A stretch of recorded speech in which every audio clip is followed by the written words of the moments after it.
Hello friends and welcome back to another video. Today I am sharing this very easy to make people leaf skeleton art. Here I have painted a very basic scenery which is a sunset scenery, and if you are really good at painting then you can create any kind of painting on these people leaf skeletons.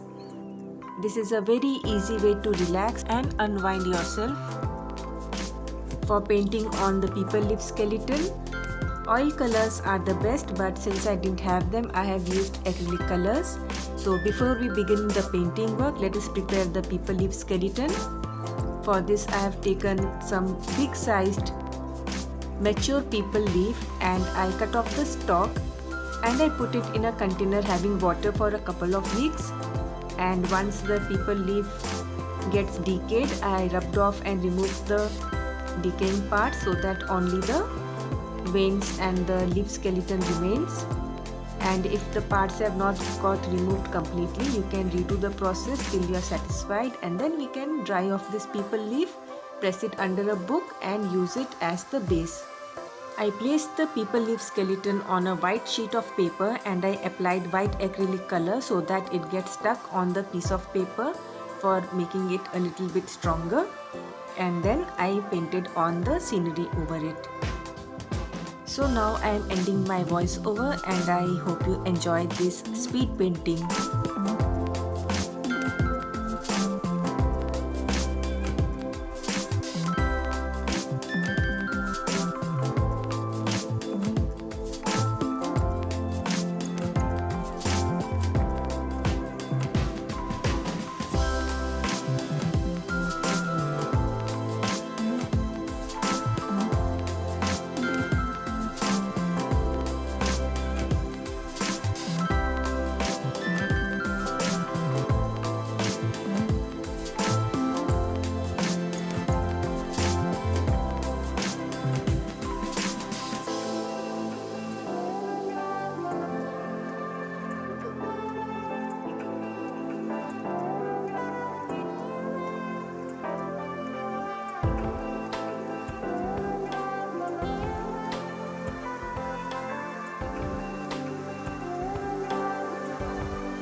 Now once the leaf painting is done, you can convert this into a card by placing it on a piece of chart paper, or you can frame it up and hang it on the wall, or you can make 3 different sizes of peepal leaf skeleton and use that as a wall hanging. So that brings us to the end of this video. I hope you enjoyed watching this video and thanks for watching.